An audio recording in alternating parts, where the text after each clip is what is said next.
Bom dia, amigos. Nós estamos aqui para falarmos hoje sobre a nossa primeira jornada, a jornada de Francisco. E nós abrimos a lição do Evangelho, que foi no capítulo 11, amar ao próximo como a si mesmo. E o item é o item 12. E é da seguinte forma: se os homens se amassem com idêntico amor, a caridade seria mais bem praticada. Mas, para que isso aconteça, é preciso que vos esforceis para livrar o vosso coração da couraça que envolve, permitindo assim que ele se torne mais sensível para com aqueles que sofrem. O rigorismo mata os bons sentimentos. O Cristo não se aborrecia com ninguém. Aquele que se dirigisse a ele, quem quer que fosse, não era repelido. A mulher adúltera, o criminoso, todos eram socorridos. Jesus jamais temeu que a sua reputação viesse a ser atingida. Quando, pois, o tomareis como modelo de todas as vossas ações? Se a caridade reinasse na terra, o mal não teria mais poder. Fugiria envergonhado e se esconderia, porque se sentiria deslocado em toda parte. Nós vamos passar a palavra agora à nossa irmã Deusa, que nos fará a prece de abertura dos nossos trabalhos da manhã de hoje. O Senhor nos abençoe. Vamos unir nossos sentimentos, dizendo assim: Senhor Jesus, saudosos estamos do nosso comparecimento presencial aqui no Centro Espírita Fraternal Teresa d'Ávila para esse trabalho tão querido do nosso coração, que é a Jornada de Francisco. Mas mesmo assim, Senhor, não podemos passar em branco. Estamos neste momento envolvidos pelas doces vibrações do teu amor, relembrando, vivenciando, homenageando este momento que para todos nós significou o fortalecimento dos laços de amizade, significou ampliação da nossa visão de mundo, significou proximidade com o nosso próximo, mais próximo. E é por isso, Jesus, que com muita alegria no coração, nós rogamos que seja em teu nome, que seja em nome de Teresa d'Ávila, de Ubirajara, de Rafael, de Francisco de Assis, mas que seja, sobretudo, em nome do amor incomparável de Deus, nosso Pai, que nós rogamos a permissão para darmos por iniciada os nossos trabalhos do dia de hoje. Graças a Deus. E aí, Heber, vamos começar a falar como é que começou essa questão de Jornada de Francisco. Bem, a nossa jornada começou em uma reunião quando nós estávamos fazendo preparativos para o nosso Natal. E nós achávamos que seria muito pouco só no ano, uma única vez no ano, os nossos trabalhos aqui. E então surgiu a ideia de se fazer um trabalho social voltado para a população de rua, mais uma vez. E a gente começa a relembrar, né, que o Teresa d'Ávila, ele começou com um trabalho de rua, né? E nós achávamos que seria muito pouco.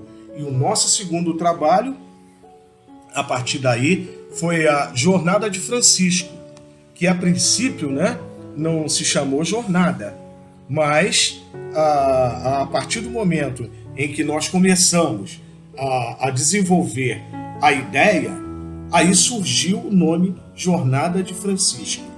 E para variar, eu era o primeiro da lista e não assinei. Eu assinei agora. E eu quero mostrar a vocês aqui.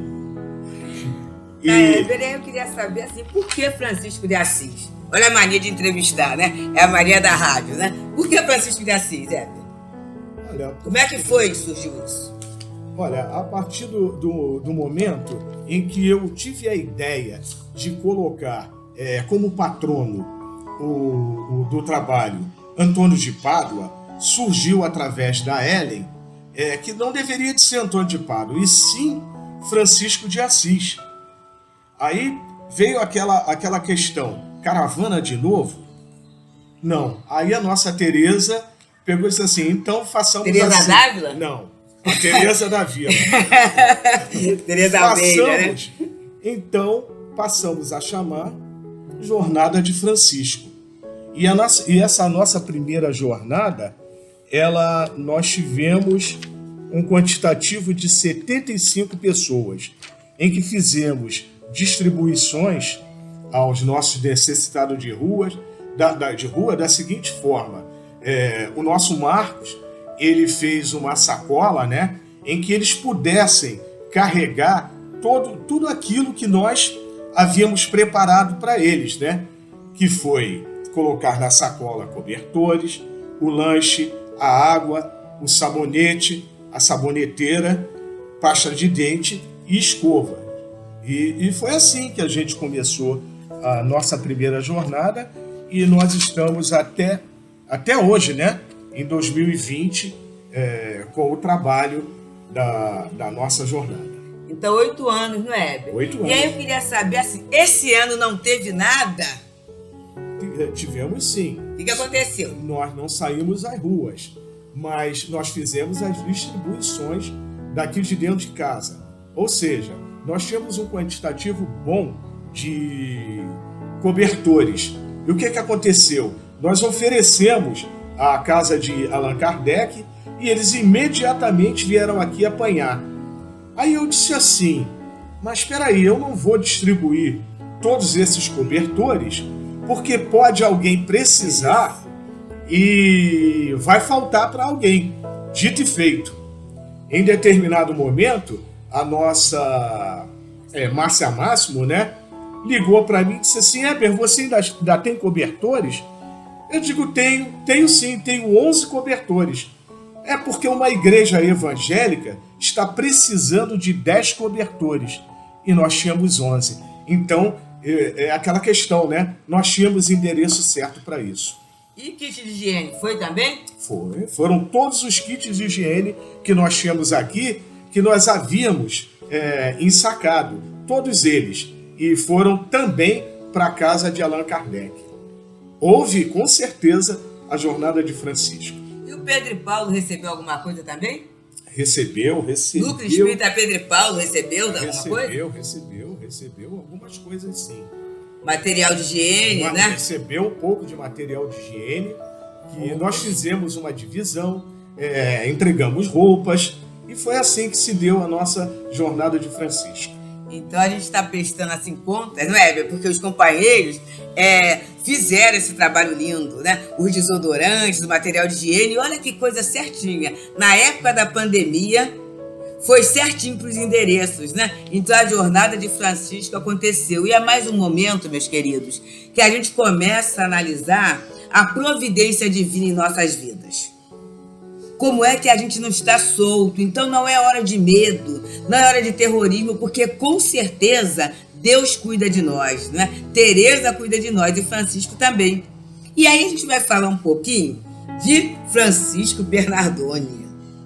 Bem, na verdade, é impossível falar de Francisco, entender um pouco de Francisco, nos aproximarmos de Francisco sem pensarmos em Jesus. E Jesus, naquele momento, ele caminhava para recolher os seus discípulos. E encontrou 2 irmãos, Tiago e João, jovenzinhos, viu, Everson? Jovenzinhos mesmo, era João era mais jovem. E eles ficaram encantados, envolvidos pelo magnetismo de Jesus, eles seguiram Jesus. E o fato é muito interessante. Seguiram Jesus, e Jesus falou do reino. Imagina o que é essa promessa para um coração jovem.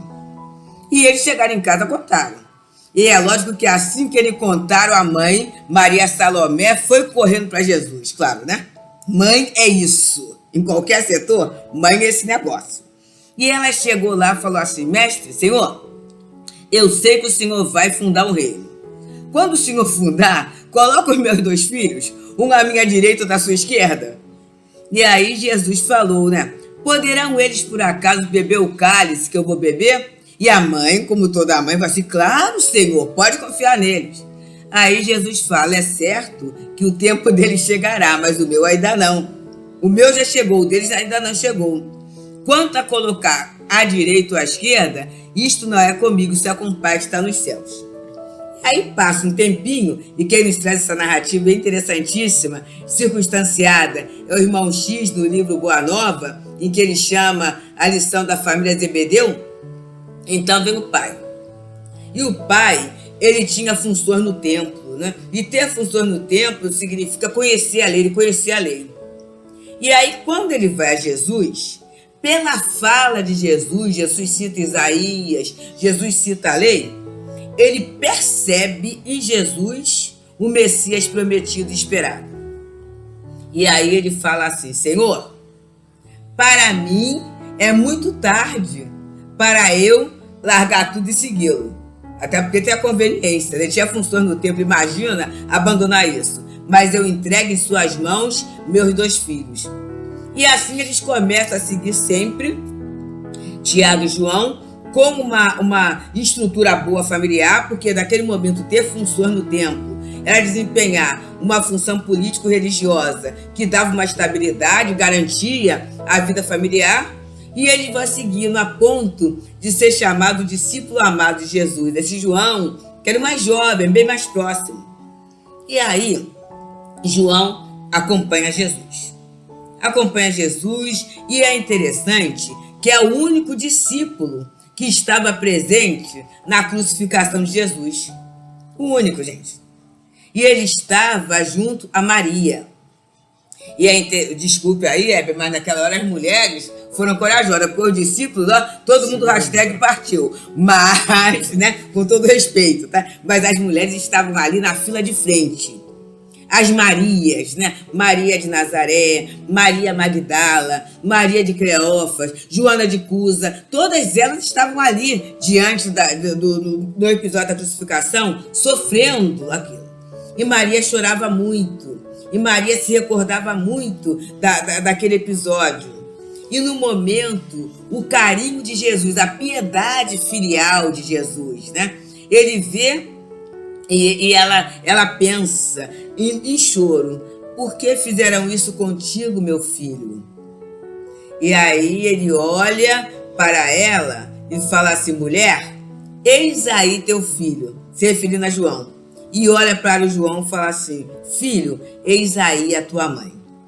E a partir desse momento, João se sente responsável por Maria. No primeiro momento da desencarnação de Jesus, a Maria vai para Bataneia, que é o lugar em que ela tem alguns parentes, tudo isso, né? Mas João está ainda se estruturando. E assim que ele se estrutura, ele vai para Éfeso, compra uma casa no alto de um morrinho. É um promontório, é isso, né? No altinho do morrinho. Então a gente às vezes fica procurando Jesus, o evangelho nas suntuosidades. Não, foi uma casinha ali. E era tão no alto que a Maria, ela foi envelhecendo ali. E o que é que Maria fazia? Ela dava, olha só, a sopa, ela curava as feridas, trazia mensagem de consolação do Evangelho de Jesus, enquanto João descia para a pregação também. Só que ele andava ali em Éfeso, em contato com aqueles irmãos da filosofia grega. Então, ele levava o Evangelho e recebia também as informações da filosofia grega. Por isso que o Evangelho de João é chamado de Evangelho filosófico, porque tem muita, até a própria linguagem dele é assim. E Maria ficava lá atendendo, os 2 pregando. Então a gente já vê esse grande contato de João com o Evangelho, o grande recurso do amor à piedade filial, esse grande amor mesmo de João. E ele é muito interessante. É o único discípulo que não foi sacrificado, logo ele envelhece. E quando ele envelhece pregando, ele envelhece trabalhando, ele começa a incomodar aquele povo. E ele, então, ele é exilado, ele é levado como prisioneiro lá para a ilha de Patmos.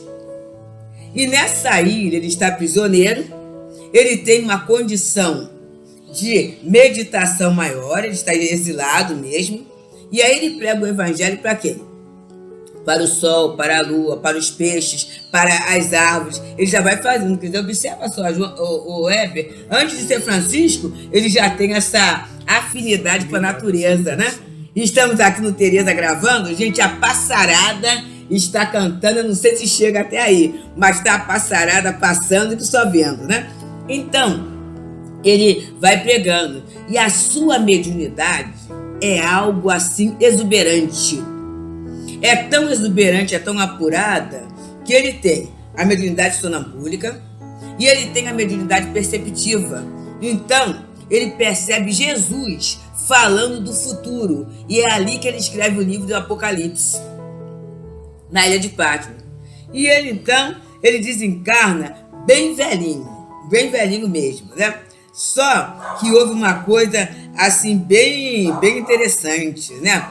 É na hora em que ele é condenado à morte, vêm os soldados e trazem um tacho em ebulição, né? Um tacho de água em ebulição, para ele ser colocado ali dentro. E aí o João, ele é colocado ali. E aí os soldados cavam a sepultura. Quando eles começam a entornar o azeite, o que acontece? O João velhinho, ele sai do fundo do vasilhame, né? E abençoa os soldados. Olha que coisa interessante. E aí, naquele momento, os homens se ajoelham, choram, né? Beijando o pé e a mão do antigo companheiro do mestre. E João estava vestido de luz. Então, ele teve esse primeiro momento de sacrifício. Passa o tempo, e passa muito tempo. Eu vou ler aqui, que vocês sabem que a minha memória não é de data.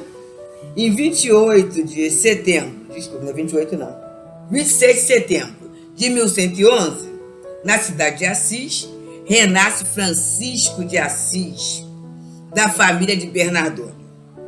E ele, né, ele nasce em plena simplicidade e mastrebaria, porque a mãe quis. Então, embora o pai fosse um comerciante abastado, né, tinha um luxo, tudo isso, mas a mãe, ela era alguém dedicada à oração, alguém com muita simplicidade, né, alguém no carinho com Jesus. E ele, desde cedinho, desde pequenininho, é aquele grande amigo da natureza. Gosta muito. Os brinquedos de Francisco estão resumidos nesse contato com a natureza, embora naquela idade tinha toda a facilidade de ter a diversão das crianças, porque tinha dinheiro. Ele veio de uma família abastada, né? Então, mas o corpinho era ágil, um raciocínio muito rápido. E junto com ele, reencarnou também Pátios, né? Era um discípulo que ele formou quando chamou João. E aí ele estava, né? Estava o João na nova missão na Terra, né? E ele falava para a mãe assim: mãe, comecei a ter piedade profunda de todos os seres que sofrem. Mas eles discordavam do pai pela maneira com que ele se conduzia com seus empregados, com seus servos. E aí a luta de Francisco começa dentro do próprio lar. Olha que coisa interessante. E aí vamos observar o papel da mulher naquele momento, século XII. A mãe não mandava nada, né? Mas era alguém com que ele confidenciava, ele entregava o coração. E aí vamos só fazer um detalhe, para ver a questão da reencarnação. Quando Jesus desencarna, quem é que ele toma conta de quem? De Maria, né? Então ele é alguém que tem a sensibilidade pelo respeito à mulher. Isso é algo interessante, gente. Ele não se julga superior, não é? Ele tem essa acessibilidade. Então, Francisco, né? Ele tinha muita admiração pelas histórias militares. E ele sonhava com as glórias militares. Mas sabe por quê? Ele queria defender os mais pobres. Olha que interessante.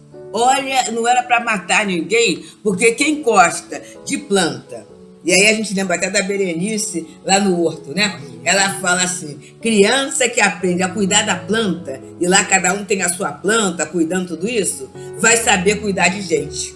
E antes de tudo, cuida dos animais também. Cuida dos animais, exato, é o desenvolvimento da sensibilidade, não é?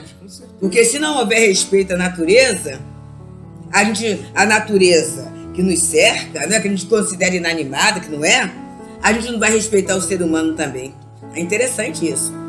E aí, aos 20 anos, ele vai para a guerra, né? E nessa guerra ele foi preso. E um ano depois, o pai buscou porque ele ficou bem doente mesmo, né? E durante a doença, ele teve os primeiros contatos com o Evangelho.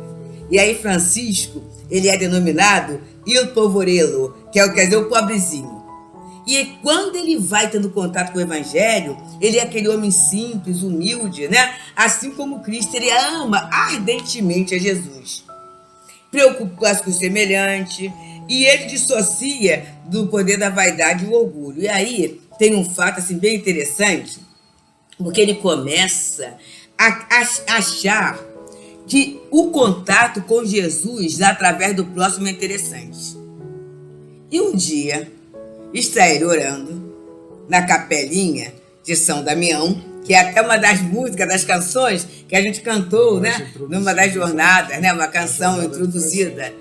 E aí, ele escuta assim, Francisco, reforma a minha igreja. Ele olha, gente, a capelinha tá toda caída, sabe? Tá carcomida, tá com traça. Ele fala assim, então é isso? E ele ainda tinha dinheiro? O que ele faz? Faz a reforma da capela, a capela fica muito boa.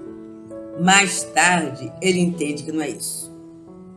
Ele entende que não é assim que as coisas têm que acontecer. E aí o que ele faz, né? Ele entende que é a reforma da igreja, porque na verdade as criaturas se diziam cristãos, mas sem o Cristo. Porque o mandamento de Jesus qual foi que ele deu? Amar a teu próximo a ti mesmo, né? Então se a gente se distancia do outro, a gente não está amando Jesus. E quem é o próximo, né? É aquele que aparece na nossa frente em quaisquer situações, né? Então ele vai até o Papa e ele fala muito. O Papa até se emociona. Mas olha a questão da conveniência, a mesma questão do Zebedeu. E ele fala assim, é linda a sua fala, Francisco, mas... Aí o Papa promete, se você quiser, eu posso sagrá-lo com as honras militares. E aí começa a querer barganhar.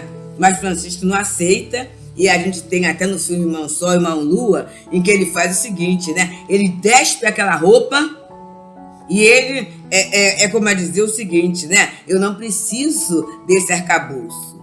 E ele funda a Ordem dos Franciscanos. Encontra a querida Clara de Assis, né? Que naquele momento não pode ser homem e mulher, mas ela compartilha das ideias e vai junto. E quem é o Claus? É o Frei Leão, gente.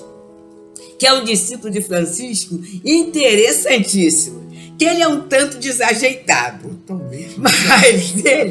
mas ele anota tudo que Francisco vive, que Francisco diz, ele anota, e ele vive junto, ele acompanha Francisco. Alguns outros franciscanos preferem trabalhar, mas trabalhar numa retaguarda, mas Frei Leão, ele vai junto sempre, e é um fato muito interessante. Naquele dia, né, Pai Francisco sai com o Frei Leão para fazer um trabalho. E é claro que o convento tinha ordens severas, ordens expressas, para as coisas funcionarem dentro de uma disciplina, porque tem que ter disciplina, né? E aí, naquele momento, eles chegam muito tarde, porque eles trabalharam muito. E aí, Francisco bate, né? E lá dentro fala assim, quem é? Aí ele fala assim, Francisco. Aí quem tá dizendo assim, Pai Francisco, de jeito nenhum Pai Francisco quer chegar a essa hora, não minta. E aí ele bate de novo. Quem é? Pai Francisco. Que Pai Francisco, coisa nenhuma? Isso aí é alguém que está querendo enganar. E aí Frei Leão fala assim, e agora, Pai Francisco? Tava muito frio, né? Esse frio da Europa, né? A gente vai ficar... Francisco sorria. O senhor está sorrindo, Pai Francisco? A gente vai ficar agora aqui desabrigado. Aí Francisco fala, agora que estamos bem. Como, Pai Francisco? A gente aqui nesse frio todo, agora que estamos bem. Porque estamos totalmente nas mãos de Deus. Então é esse Francisco de Assis, que na verdade, né, cada vez mais, a gente vai chegando à conclusão do porquê ele é o patrono desse trabalho, né? Porque o que acontece, gente? o nosso beneficiário da rua, ele está totalmente nas mãos de Deus. Ele não tem outro apoio que não seja o amor, a boa vontade, não é? A daquele que chega. E a gente tem tido provas ao longo do tempo, né, da confiança que eles têm do amor de Deus. Pode narrar alguma coisa, Hebe? Eles nos colocam, às vezes, determinados detalhes que passam desapercebido a nós. Tal coisa assim, eu não vou pegar 2 sanduíches, porque lá atrás vai faltar para um irmão como eu, se encontra na rua. E já tivemos outros depoimentos também interessantes, que teve um que ia levar 2 cobertores, o outro chegou para ele e disse assim, não, mas isso não está certo, porque com certeza vai faltar para um outro lá atrás. Então a gente começa a perceber que muitos deles, eles percebem coisas que mesmo nós, com todo estudo que estamos tendo, né, eles se apercebem de coisas mínimas que a gente não se apercebe. E a gente, às vezes, por vezes, fica envergonhado de ouvir certas coisas. Então, né, a gente observa o porquê, Francisco. É a simplicidade. Eu lembro que Tereza Almeida até fala assim, é um trabalho, a jornada, eu não estou falando que o trabalho de Natal seja complicado, não, mas é um trabalho assim mais complexo, mais elaborado, né? Que tem uma estrutura muito maior, assim. O trabalho de Francisco, ele é de uma simplicidade.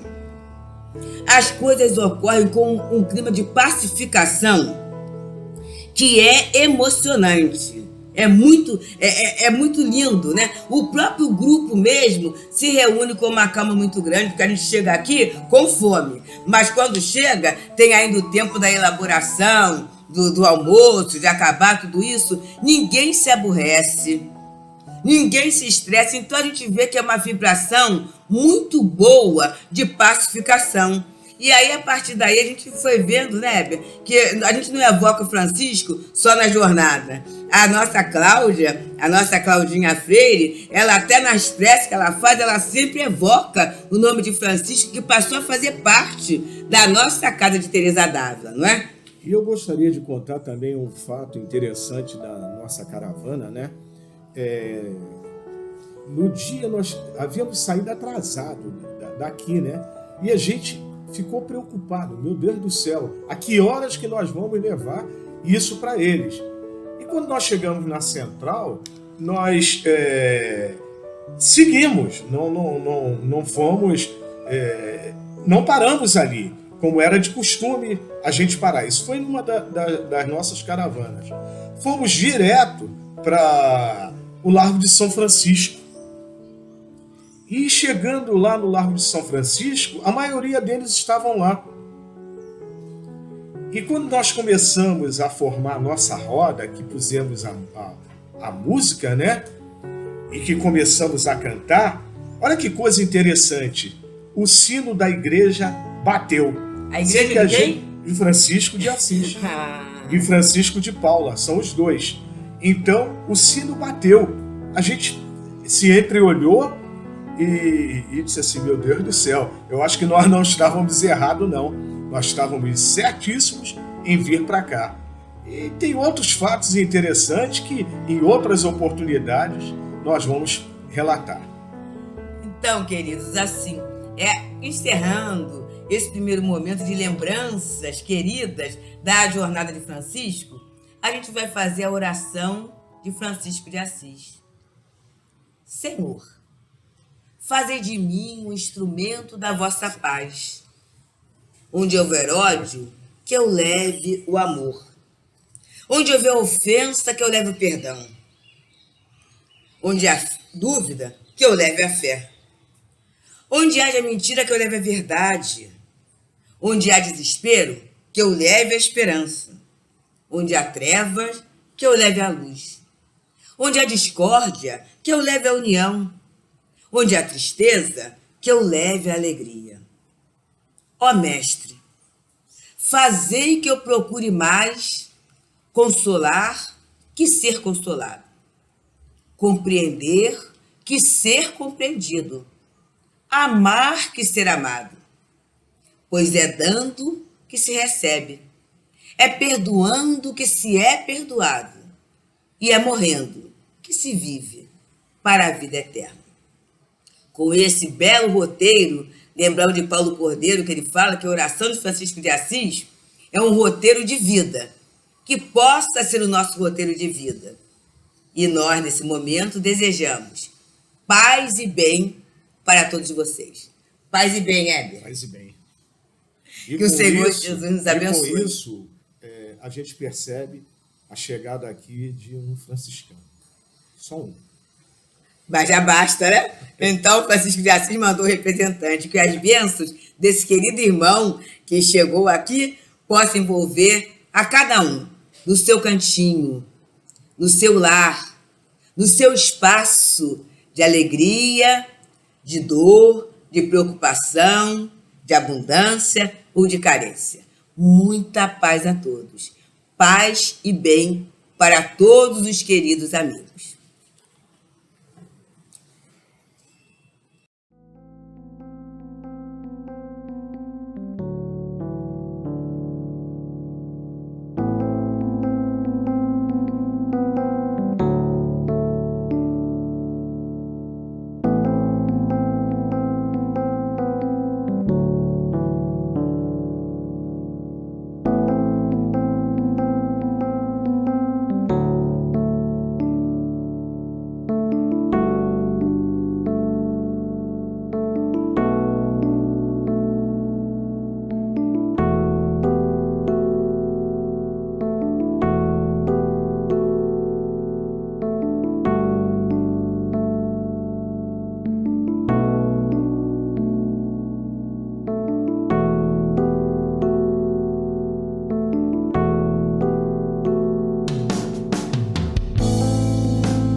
Ora, Deus não é dos mortos, mas sim de vivos. Por isso, vós errais muito. Jesus, Marcos, capítulo 12, versículo 27. Considerando as convenções estabelecidas em nosso trato com os amigos encarnados, de quando em quando nos referimos à vida espiritual, utilizando a palavra morte, nessa ou naquela sentença de conversação usual. No entanto, é imprescindível estendê-la não por cessação, e sim por atividade transformadora da vida. Espiritualmente falando, apenas conhecemos um gênero temível de morte, a da consciência denudrida no mal, torturada de remorso, ou paralítica nos despenhadeiros que marginam a estrada da insensatez e do crime. É chegada a época de reconhecermos que todos somos vivos na criação eterna. Em virtude de tardar semelhante conhecimento nos homens, é que se verificam grandes...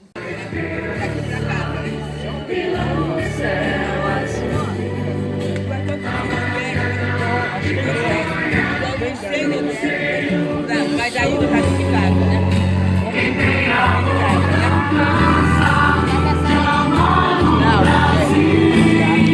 Vamos pra lá.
Aquele que tá aí na areia.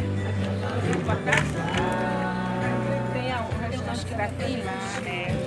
A gente jogar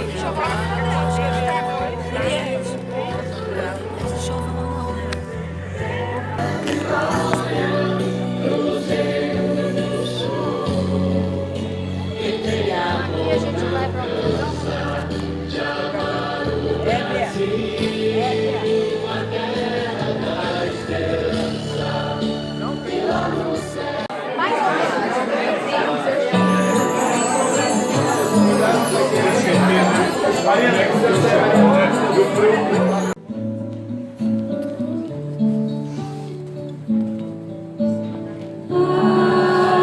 Agradecemos, Senhor, Senhor, estes momentos de paz que te sentimos aqui, em vibrações fraternais, na estrada da vida, conduz-nos ao bem, na alegria ou na dor. Seja o amor nossa bandeira de luz, amado Mestre Jesus. Seja o amor nossa bandeira de luz, amado Mestre Jesus. Na estrada da vida, conduz-nos ao bem, na alegria ou na dor. Seja o amor nossa bandeira de luz, amado Mestre Jesus. Seja o amor nossa bandeira de luz, amado Mestre Jesus.